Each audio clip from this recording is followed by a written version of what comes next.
출애굽기에 보면 하나님께서 애굽에서 종살이하던 이스라엘 백성들을 출애굽시킵니다. 해방시킵니다. 그런데 10가지 재앙을 통해서 출애굽시킵니다. 우리 하나님은 단번에 애굽에서 이끌어내실 수도 있어요. 우리 하나님은 10번까지 오랜 기간 필요 없이 한두 번 짧은 시간에 재앙 내리면서 끝낼 수 있습니다. 얼마든지 하나님은 신속하게 애굽에서 이끌어내실 수 있습니다. 그런데 왜 10번까지 재앙을 내리며 오랜 시간이 걸리도록 하였을까요? 오늘 우리처럼 빨리빨리 그냥 단번에 또는 그냥 한두 번 재앙 내리면서 항복하게 만들고 이끌어내리시지 왜 10번까지 그러면서 시간도 걸리고 왜 그렇게 하셨을까? 여기에 대해서 여러 가지 대답을 할 수 있습니다. 그런데 가장 중요한 대답은 하나님은 10가지 재앙을 통해서 하나님 당신을 계시하셨다는 것입니다. 하나님이 어떤 분이신가를 드러내시고 알리시는 거예요. 그래서 애굽 사람들은 이스라엘 백성들이 섬기는 여호와 하나님이 어떤 분이신가를 10가지 재앙을 통해서 알게 되는 것입니다. 이스라엘 백성들 역시 애굽에 종살이하면서는 하나님에 대해서는 알지도 못하고 마치 까마득히 잊어버린, 그러면서 선조 때 섬겼던 여호와 하나님이 어떤 분이신가 알아가기 시작하는 것입니다. 그러면서 애굽 사람들이나 이스라엘 백성들 다 같이 여호와 하나님은 어떤 분이시라고요? 너무너무 크고 위대하신 분이구나, 강하신 분이구나, 우리가 섬기는 신들과는 비교할 수 없을 정도로 월등하게 뛰어나신 분이구나, 이 사실을 알게끔 만드셨다는 거예요. 사랑하는 여러분, 오늘도 우리가 믿는 우리 하나님은 당신을 계시하시는 하나님이십니다. 성경을 통해서 계시하고 있고 온 우주 자연 만물을 통해서 계시하고 있고 기사와 이적과 표적들을 통해서 오늘도 계시하고 계시고, 오늘도 하나님은 당신이 어떤 분이신가를 나타내시고 드러내시고 알리시는 하나님이십니다. 우리가 생각한 것보다 하나님은 훨씬 크신 분입니다. 우리가 알고 있는 것보다도 우리 하나님은 너무너무 크신 분이에요. 내가 경험한 것보다도 우리 하나님은 더 엄청나고 놀라운 일을 행하실 수 있는 하나님이십니다. 오늘날 우리 현대 교회, 현대 크리스찬의 문제점, 하나님을 아주 작게 만든다는 거예요. 자기 생각 또는 문명, 과학기술, 이성, 그래서 하나님을 그냥 가두어 놓습니다. 꼼짝 못하게 가두어 놓습니다. 그리고 오늘날 예수를 믿고 하나님의 이름을 부르면서도 많은 분들은 우리가 믿고 우리가 부르는 하나님은 옛날 구약시대나 역사하셨던 하나님 정도로, 이스라엘 백성들 가운데 일하셨던 하나님 정도로, 이 성경에 기록되어진 일 정도나 하셨던 하나님 정도로, 그러니까 옛날 하나님, 이스라엘 백성들 가운데 율법 시대, 성경에 기록되어 있던 그 시대, 그때 일하셨던 하나님, 그 정도로. 그리고 오늘날은 그렇지 않은 다른 하나님처럼, 마치 신세대 하나님처럼 만들어버렸어요. 우리가 기도할 때 오래 걸려야만 겨우 응답하실까 말까 하고, 하나님은 너무나 멀리 계신 분이기 때문에 아무리 부르고 불러도 잘 대답하지 않는 하나님. 신앙생활하고 또 뭔가 삶 속에서 하나님께서 뭐 행하시는 어떤 일, 이건 옛날 일이고, 그래서 오늘날 많은 분들은 하나님에 대한 믿음도 없고요, 하나님에 대해서 별로 기대하지도 않습니다. 여러분 보십시오. 오늘날 숫자가 많이 모여지고 오늘날 성경은 지식적으로 많이 안다고 하지만 교회 안에 믿는 사람들 가운데 하나님께서 행하시는 일들이 별로 안 나타나요. 그냥 교회가 잠잠해요. 예수를 믿고 성경책 가지고 교회는 드나들지만 하나님께서 행하신 일들을 경험할 수가 없어요. 그러면서 하는 말, 옛날에나 그랬지, 그냥 성경에나 기록되어 있는 내용이지.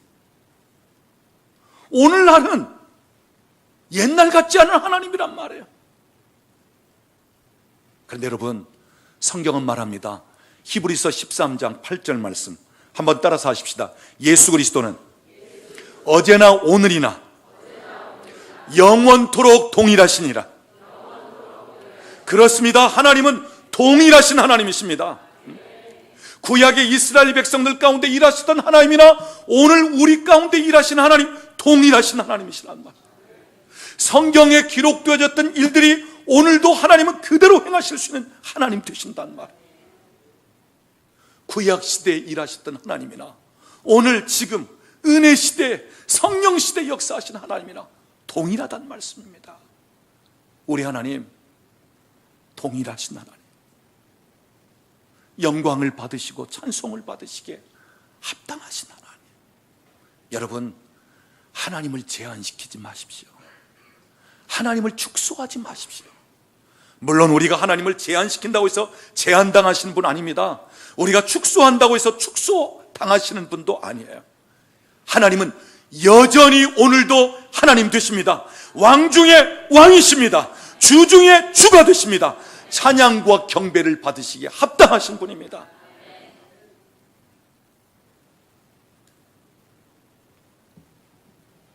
하늘과 땅 사이에 하나님 같으신 분이 없다고 하는 사실.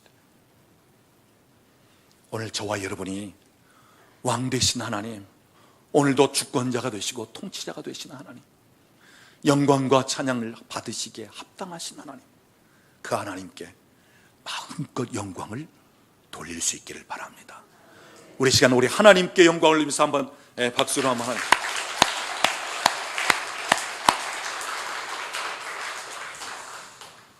자, 오늘 본문 말씀을 보면 하나님께서 애굽에 10번째 재앙, 장자재앙을 내리십니다.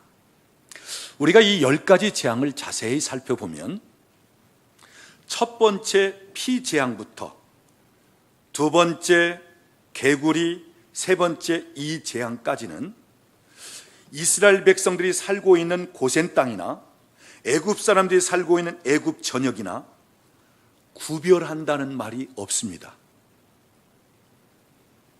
그러니까 우리는 성경대로 보고 성경대로 받아들이고 성경대로 믿고 성경대로 말해야 돼요.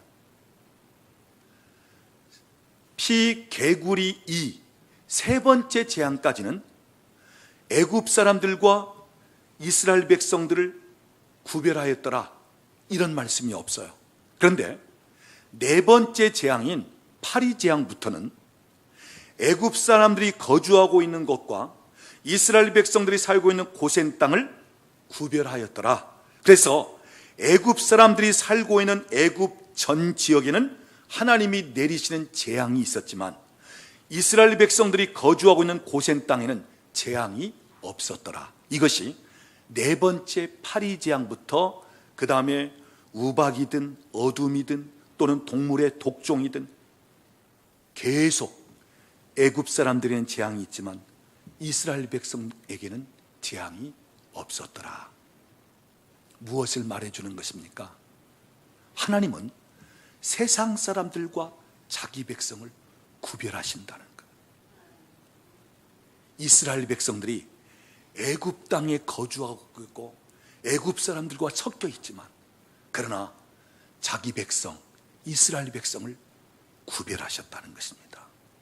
여러분, 오늘도 마찬가지예요. 우리가 세상에 거주하고 있고 세상 사람들과 함께 섞여 있습니다.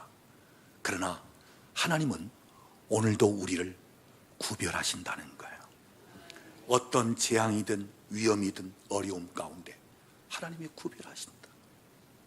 특별한 관심을 갖고 계신다.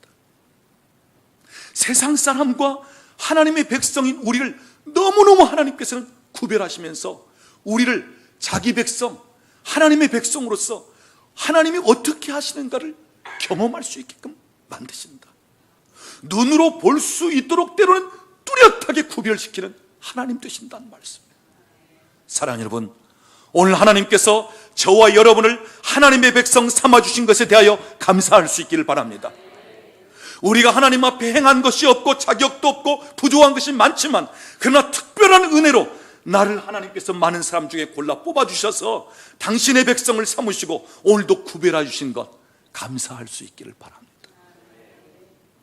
자, 이처럼 9번째 재앙까지는 하나님이 애굽과 이스라엘을 구별했어요. 그런데 10번째 재앙은 구별하지 않습니다. 애굽 사람들에게도 이스라엘 백성에게도 장자를 죽이겠다는 것입니다. 짐승의 첫 새끼, 초태생을 다 멸하시겠다는 것입니다. 자, 이번 장자 재앙은 이스라엘 백성에게 예외가 없습니다. 다 똑같이 적용시키는 것입니다. 자, 지금 이스라엘 백성들은 장자가 죽어야 할 상황에 놓여 있어요. 집에서 기르는 모든 동물의 초태생, 첫 새끼는 죽어야만 되는 현실입니다. 그러니까 죽음에 지금 임박한 상황에 와 있는 거예요. 지금 죽음이 곧 자기 집에 들어닥치고 있는 상황이에요. 이것이 바로 오늘 이스라엘 백성들의 현실입니다. 그래서 장자의 죽음에 대해서 두렵고 짐승의 첫 새끼가 죽어나간 것에 대해서 두렵고, 그러면서 굉장한 두려움과 그리고 불안한 분위기가 되어 있다고 하는 사실입니다. 여러분, 우리도 인생을 살다 보면 죽을 고비를 여러 번 넘기는 때가 있어요. 그리고 사망의 세력이 우리를 둘러쌀 때가 있어요. 죽음이 우리를 불안하고 두렵게 만들 때가 있어요. 특별히 우리가 살고 있는 지금 이 세상은요, 굉장히 불안하고 두려운 세상이에요. 언제 어느 때 무슨 일이 일어날지, 누가 나에게 무슨 일을 할지. 여러분 보세요. 그냥 길을 지나가는데 자기 마음에 안 든다고 그냥 찔러서 죽이잖아요. 아니, 등산객 아침 일찌감치 등산 올라가는데 첫 번째 만나는 사람을 죽이겠다 해가지고 그냥 죽여버리잖아요. 여러분, 오늘 이 시대는 너무너무 두렵고 불안한 세상이에요. 각종 질병, 재난, 사고, 범죄, 이 죽음의 세력이 우리를 두르고 있고, 언제 어느 때 우리 앞에 이 죽음이 직면할지 모르는 그런 상황. 그러니까 이스라엘 백성들이 지금 장자가 죽어야 되고 짐승의 초태생이 죽어야 할 그 상황처럼 오늘도 어찌 보면 우리도 내 앞에 언제 죽음이 다가올지, 언제 사고를 통해서, 언제 무슨 일을 통해서 내가 이 세상을 떠날지, 오늘 우리도 알고 보면 그런 상황, 그런 현실에 놓여 있다고 하는 사실입니다. 그렇다면 오늘 여기 장자가 죽어야 되고 짐승의 첫 새끼들이 죽어야 되는 이 상황 속에서 어떻게 그 현실을 돌파해 나가느냐 하는 것입니다. 자, 오늘 본문 말씀 보겠습니다. 3절 말씀을 보면 어린 양을 취하라는 것입니다. 그래서 너희 집에서 그 어린 양을 먹을 숫자를 잘 계산해서 어린 양을 취하라. 그래서 우리 집에서 양 한 마리가 소화시킬 수 있는 능력이 못 된다 그러면 옆에 있는 집 식구들과 함께 더불어서 한 마리를 준비하라는 것입니다. 그래서 분량대로 어린 양을 준비하라는 것입니다. 그 다음 5절 말씀을 보면 그 어린 양은 흠없고 1년 된 수컷이라야 한다 하는 것입니다. 6절 보니까 열흘에 그 어린 양을 취하였다가 그 다음 이제 14일 동안 간직하였고, 그리고 해질 때 어린 양을 잡으라는 것입니다. 그 다음 7절 말씀 보면 그 어린 양의 피를 어떻게 하라고요? 그 어린 양을 먹을 집 좌우 문설주와 인방에 바르라는 것입니다. 자, 이렇게 어린 양의 피를 집 좌우 문설주와 인방에 바를 때, 오늘 본문 13절 말씀 보면 우리 같이 읽어보도록 하겠습니다. 내가 애굽 땅을 칠 때 그 피가 너희가 사는 집에 있어서 너희를 위하여 표적이 될지라. 내가 피를 볼 때 너희를 넘어가리니 재앙이 너희에게 내려 멸하지 아니하리라. 여기 보십시오. 그 피가 너희가 사는 집에 있어서 너희를 위하여 표적이 된다는 것입니다. 그리고 그 피가 있으면 장자와 짐승의 초태생을 죽이는 하나님께서 그 집을 넘어가시겠다는 것입니다. 유월하시겠다는 것입니다. 그래서 유월절이라는 이름이 붙여지는 것입니다. 중요한 사실은 어린 양의 피가 있느냐 없느냐에 의해서 죽고 사는 것이 결정된다고 하는 사실이에요. 어린 양의 피가 그 집 문에 발라져 있으면 장자와 짐승의 첫 새끼를 죽이는 그 세력이 넘어갑니다. 그러나 어린 양의 피가 없으면 그 집의 장자도 죽고 짐승의 첫 새끼도 죽는 것입니다. 그래서 여러분, 죽고 사는 것이 어린 양의 피에 달려있다고 하는 사실이에요. 여기서 어린 양은 장차 이 땅에 하나님의 어린 양으로서 십자가에 달리실 예수 그리스도를 예표하는 것입니다. 그래서 여러분, 오늘도 예수 그리스도의 피가 있으면 아무리 중대한 죄라도 용서를 받습니다. 그러나 예수 그리스도 어린 양의 피가 없으면 작은 죄 하나까지도 용서받지를 못하는 것입니다. 어린 양 되신 예수 그리스도의 피가 있으면 구원을 받고 영생을 얻습니다. 그러나 어린 양 되신 예수님의 피가 없으면 멸망하고 마는 것입니다. 어린 양 되신 예수 그리스도의 그 피를 알고 그 피에 대한 믿음을 가지고 의지하면서 그 피를 문설주와 문인방에 바르듯이 오늘 우리의 삶에 적용시켜 그 피를 덮으면 우리가 어떤 상황에서 어려움을 당하든 아니면 죽음의 세력에 둘러싸있든 악한 영의 세력에 공격을 당하든 그 가운데서 보호를 받을 수 있지만, 어린 양의 피에 대한 예수의 피에 대한 이해도 없고 거기에 대한 믿음도 없고 그 피에 대해서 적용시키지 않는다면 때로는 그냥 어려움과 어떤 생명의 위협 가운데 그대로 당할 수밖에 없고 악한 영의 세력의 공격을 그대로 당할 수밖에 없다고 하는 사실. 여기서 어린 양의 피는 마치 보호막이 된다는 것. 어떤 재앙이도 어떤 죽음도 넘어갈 수밖에 없도록, 그 집에 들어오지 못하도록 막아주는 역할을 한다는 것. 오늘도 예수의 피는 이런 권세와 능력이 있습니다. 단순히 우리를 죄에서 사함받게 하고 우리를 하여금 영생을 얻게 하는 그 정도만이 아니라 이 땅에 살아가는 동안 오늘도 어린 양 되신 예수 그리스도의 보혈은 나를 덮어서 보호막처럼, 그래서 보호와 어떠한 재앙이든 어떤 재난, 어떤 생명의 위협 가운데서도 우리를 안전하게 지켜주시고 보호하시는 능력이 된다고 하는 사실이에요. 그래서 여러분, 그냥 예수의 피 하면서 마치 주술을 외우듯이 그런 식으로 하라는 것이 아니고요, 진짜 나 같은 죄인을 위해서 예수님이 십자가에 달려 피 흘려까지 하시면서 그 피로 말미암아 내 죄가 사함받고 그 피로 말미암아 내가 구원받고 그 피는 지금도 능력이 있어서 나를 그 피로 보호하시고 나를 덮으시면서 어떤 상황에서도 안전하게 보호하신다는 이 믿음을 가질 때 예수의 피의 능력과 효력이 오늘도 내 삶에 나타난다고 하는 이야기입니다.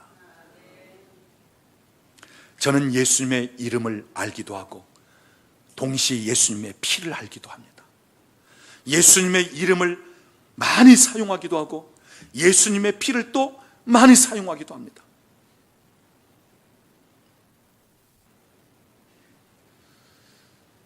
제가 보니까 어렸을 적부터 예수 이름으로 귀신 쫓아내는 것을 내가 보고 자란 거예요.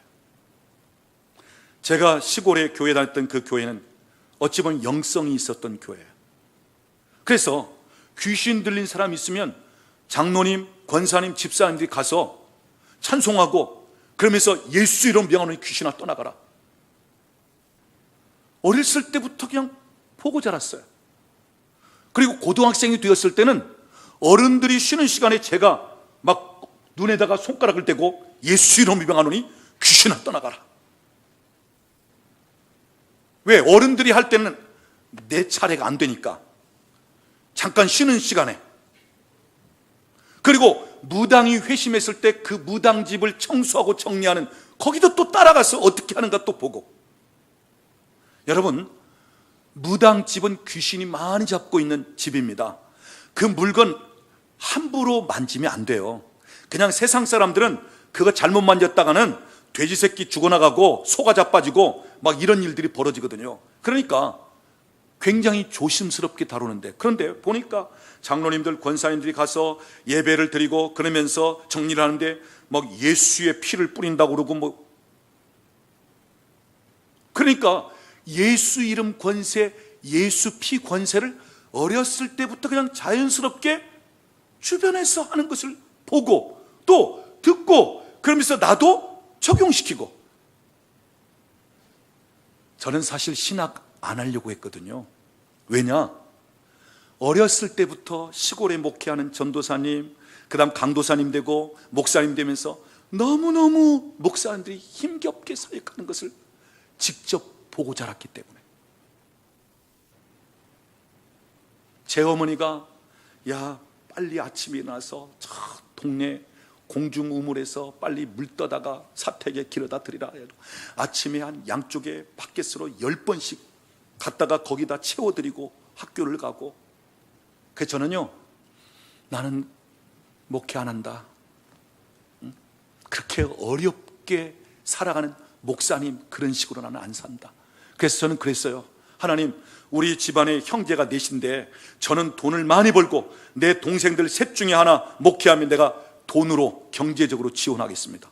그러면 제가 대학을 전자공학과를 간 거예요. 돈 많이 벌려고 70년대.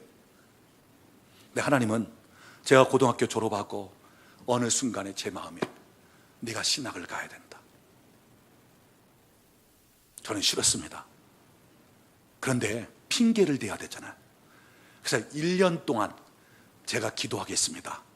그래서 밤 10시가 되면 예배당 종탑에 올라가서 기도를 하는 것입니다. 이것은 하나님 앞에 순복하기 위해서 기도하는 것이 아니고, 하나님, 나는 싫습니다.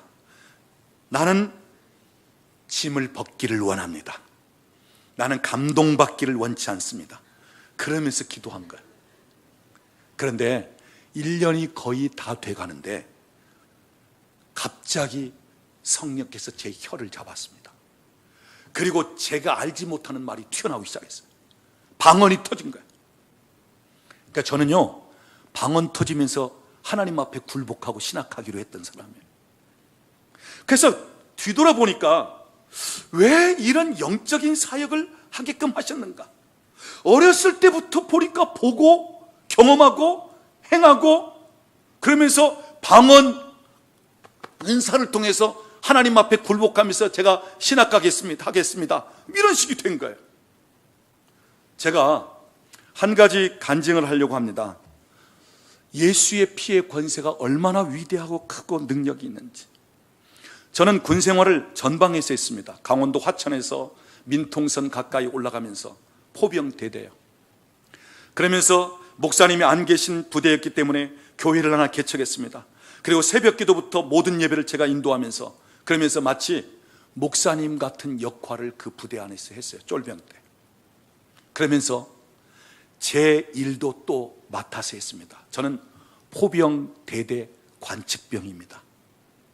포탄을 쏘면 그 포탄이 어디에 떨어지는가를 보면서 포탄이 표적에 맞추도록 조종하는 역할을 이 관측병이 OP, 높은 산꼭대기에서 이 망원경, 쌍원경, 포대경을 보면서 뒤로 전송을 하는 거예요. 자, 한 번은 겨울인데 혹한기 훈련, 동계 훈련이 시작되었습니다. 그런데 저희 팀은 비상이 걸리면 관측장교 1명, 관측하사 1명, 관측병 2, 그리고 운전병 이 5이 지프를 타고 산을 올라가게끔 돼 있어요. 자, 근데 운전병을 보니까 조금 마음에 안 드는 운전병이에요. 자, 겨울이기 때문에 땅은 얼어붙어 있습니다. 눈도 있습니다. 그리고 그곳은 일반 차량이 다니지 않는 군인 차들이 다니는 산길입니다. 자, 그래서 기도하고 갑시다 그랬어요. 저보다 다 윗사람들이에요. 근데 제가 군종병이니까 그래, 기도하자니까 그냥 그럼 기도해봐. 그래서 기도했습니다. 이 기간 동안 하나님 지켜주시고 또 주님 보호하시고 예수의 피를 뿌립니다. 그러면서 기도를 하고 출발을 했어요. 자, 이제 한참 산으로 올라가기 시작합니다. 한쪽은 낭떠러지입니다. 한쪽은 산이 되겠죠. 근데 어느 순간 들어서는데 바퀴가 미끈한 거. 그러면서 막 이 차가 갈팡질팡하면서 운전병도 막 소리를 지르고 그런 가운데 어떻게 될지를 모르는 제 맘대로 그냥 막 차가 오른쪽으로 떨어지면 그냥 굴러버리는 거예요. 그런데 다행히 그러다가 왼쪽 그 산 기슭에 부딪히면서 지프가 그냥 옆으로 넘어가 버렸어요. 그러면서 저희는 거기서 그냥 튕겨나가 버렸어요. 자, 무전기 뭐 그 차 안에 싣고 있던 것도 그냥 흐트러지고 차는 옆으로 세워져 있고 나와서 자, 어디 다친 데 없냐 그러면서 일단 차부터 세우고 보자 해가지고 5명이 붙어가지고 차를 반듯하게 세우고 그러면서 자, 차 시동 걸어봐. 시동 걸립니다. 장비 이상 없나? 장비 이상 없습니다. 다친 데도 없고요. 그럴 때 하는 말, 저보고 그냥 목사님이라고 불렀거든요. 목사님이 기도해서 그래. 저는 신학교 가기 전에 그냥 목사님이라는 소리를 들었어요. 그리고 나서 교회를 나오기 시작한 분이 있어요. 네가 기도해서 오늘 우리가 이 상황에서 이만큼 아무런 문제 없이, 사랑하는 여러분, 이것이 기도의 힘입니다. 예수 보혈의 힘입니다. 여러분이 어디를 가든지 무엇을 하든지 예수님의 보혈을 덮으십시오.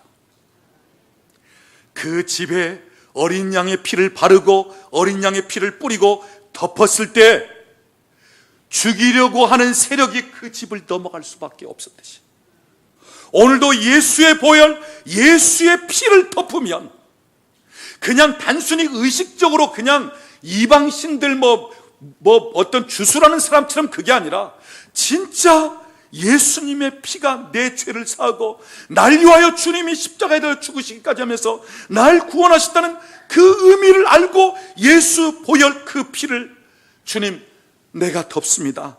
그 피로 나의 모든 영역을 다 덮습니다. 그럴 때 그 피는 오늘도 우리를 이 땅에서 지키시고 보호하시고 안전하게 거하게끔 만드신다고 하는 사실입니다.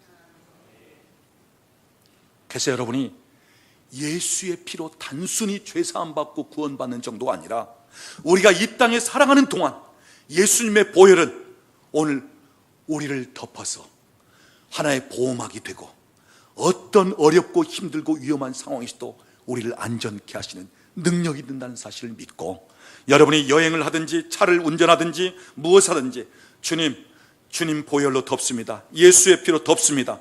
여러분이 그렇게 할 수 있기를 원합니다.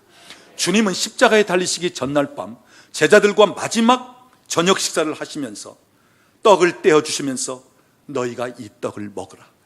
이것은 내 살이라. 그리고 포도즙을 주시면서 이것을 마시라. 많은 사람의 죄를 위하여 흘리는 바 나의 피. 언약의 피니라. 그러면서 하시는 말씀, 요한복음 6장 53절 보면 진실로 진실로 너희에게 이르노니 인자의 설을 먹지 않고 인자의 피를 마시지 아니하면 너희 속에 생명이 없느니라. 무슨 말입니까?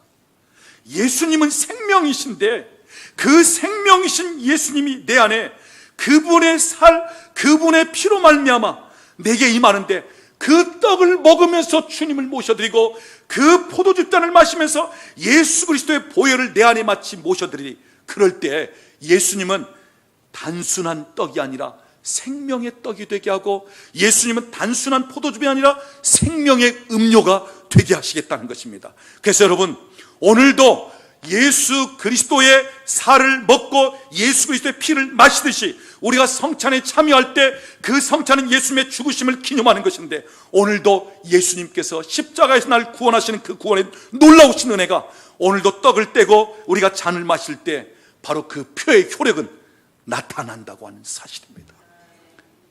여러분, 피는 곧 생명입니다.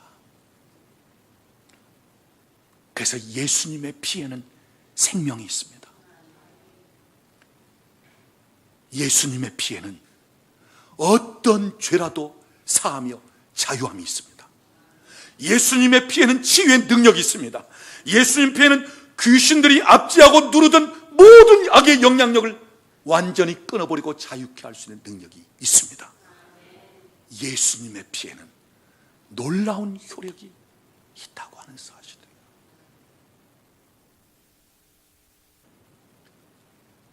예수 이름의 권세, 예수 보혈의 권세,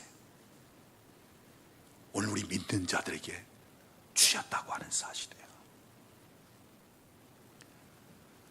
이스라엘 백성들이 마지막 장자 재앙 직전에 장자가 죽어야 되고 짐승의 첫 새끼가 죽어나가야 되는 그 상황 속에서 하나님은 이스라엘 백성들 중에 그 죽음 중에서도 살 수 있는 방법을 가르쳐 주시는데, 어린 양을 잡으라, 그리고 그 피를 받아서 문 좌우 설주와 임방에 바르라.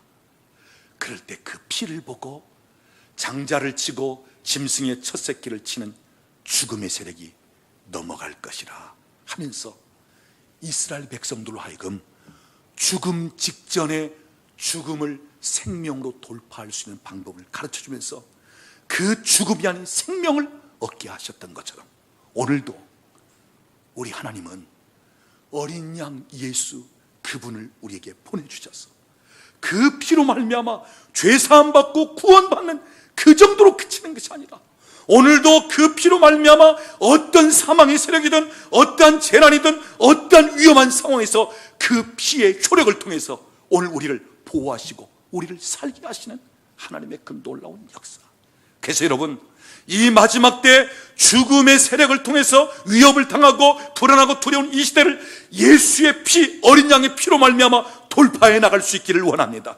예수의 피를 청용하십시오. 예수의 보혈을 의지하십시오. 날 위하여 흘리신 주님의 보혈, 그 보혈의 능력을 여러분 의지하십시오. 그리고 그 보혈이 나를 덮고 그 보혈이 어떤 상황에서도 나와 함께하면서 나를 안전케 하신다는 이 확신을 가지십시오. 그럴 때 예수의 피는 우리를 죽음의 상황에서도 생명으로 돌파할 수 있는 능력이 되어지고, 오늘 우리로 이 땅에서 영원히 살 수 있게끔, 우리의 육체는 죽는다 할지라도 주님 오시는 그날에 다시 일어날 수 있는 이 영생을 우리에게 주시면서 생명으로 말미암아 돌파하게 하는, 여러분, 죽음을 이길 수 있는 능력은 생명입니다.